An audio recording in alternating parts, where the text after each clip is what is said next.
Bismillahirrahmanirrahim. Assalamualaikum warahmatullahi wabarakatuh. Apa kabar anak-anakku semua?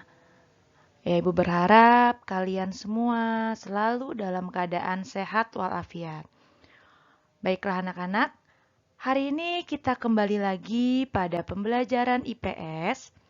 Ya, materi yang akan Ibu sampaikan pada hari ini masih sama dengan materi sebelumnya, yaitu tentang potensi sumber daya alam negara-negara ASEAN Part 2. Ibu harapkan kalian masih terus semangat untuk menyaksikan video pembelajaran dari Ibu.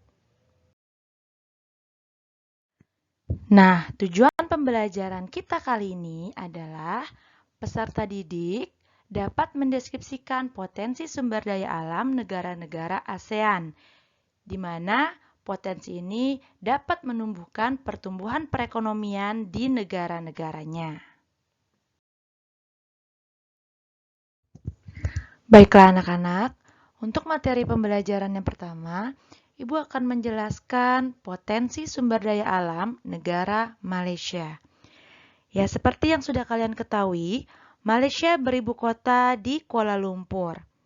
Negara Malaysia dibagi menjadi dua wilayah, yaitu Malaysia Barat dan Malaysia Timur, yang dipisahkan oleh Kepulauan Natuna, Indonesia. Malaysia merupakan negara yang masih serumpun dengan Indonesia. Hal ini dibuktikan dengan kondisi geografis yang hampir sama dan sumber daya alamnya pun hampir serupa dengan Indonesia. Ya, di bidang pertanian, yang menjadi komoditas utama adalah padi, karet, teh, dan kelapa sawit. Nah, Malaysia merupakan penghasil karet alam terbesar di dunia. Sedangkan di bidang pertambangan, Malaysia memiliki sumber daya alam berupa minyak bumi, gas alam, timah, emas, dan bauksit. Komoditas ekspor terbesar Malaysia adalah timah, dan Malaysia merupakan negara penghasil timah terbesar di Asia Tenggara.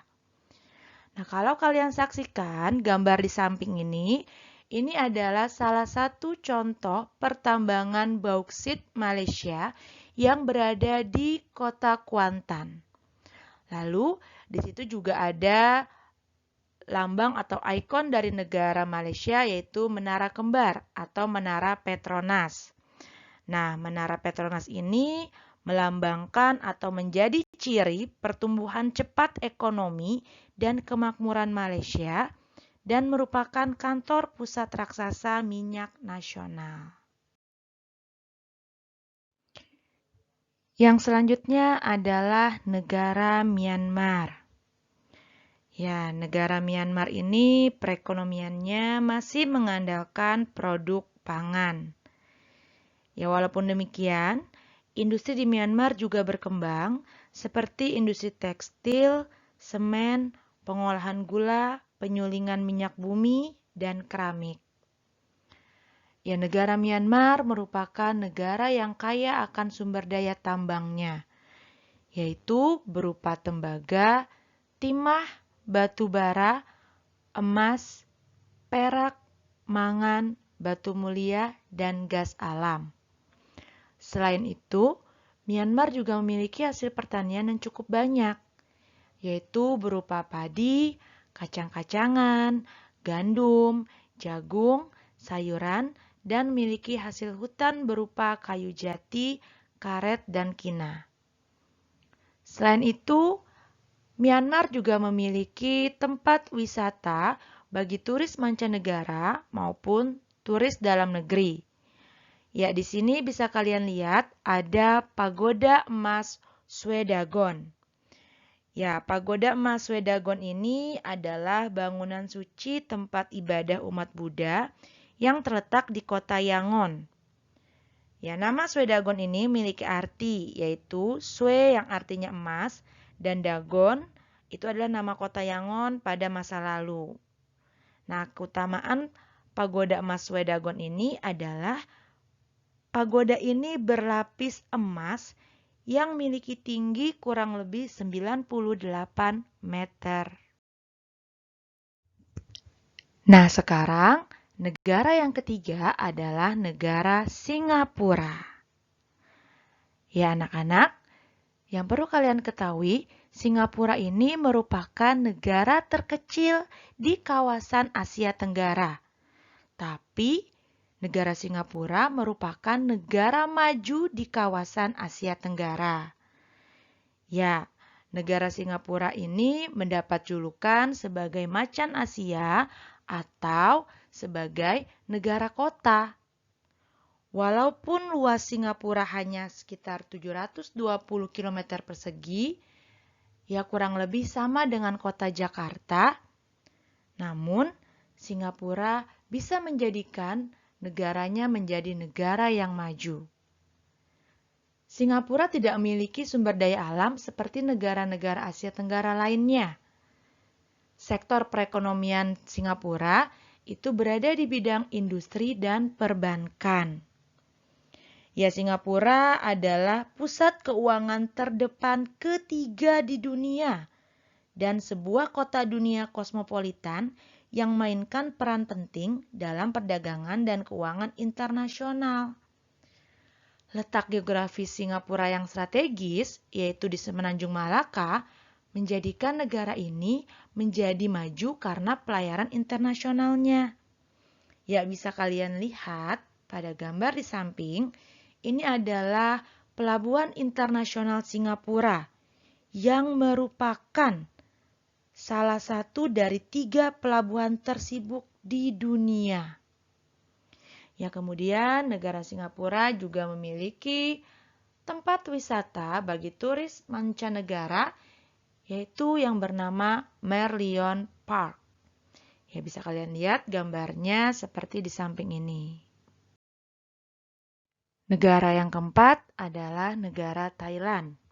Ya, seperti yang kalian ketahui, negara Thailand ini merupakan salah satu negara yang ikut serta dalam penandatanganan deklarasi ASEAN di kota Bangkok. Ya, Thailand merupakan negara yang memiliki sumber daya alam yang terkenal dengan keindahan pantainya. Ya, salah satunya adalah Pantai Phuket.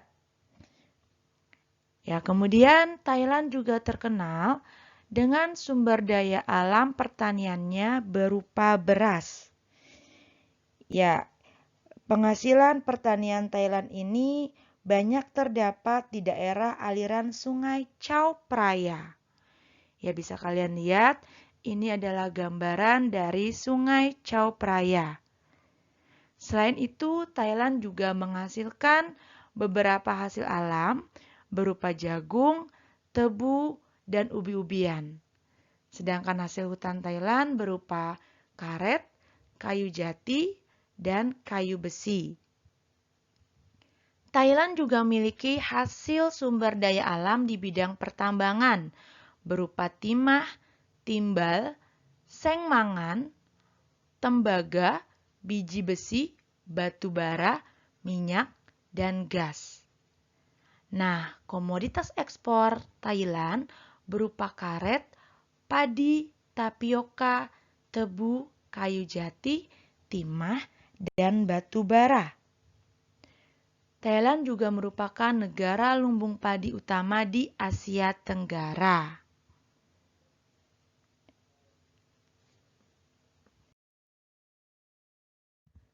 Negara yang terakhir adalah negara Vietnam. Ya, negara Vietnam merupakan negara yang unik yang memiliki bentuk seperti huruf S. Selain bentuk negaranya yang unik, Vietnam memiliki sumber daya alam yang menjadi ikon negaranya, yaitu Teluk Halong. Teluk Halong ini merupakan salah satu dari 7 keajaiban dunia menurut New Seven Wonder Foundation. Ya, bentuk dan posisi Vietnam yang memanjang menjadikan Vietnam kaya akan sumber daya alam lautnya.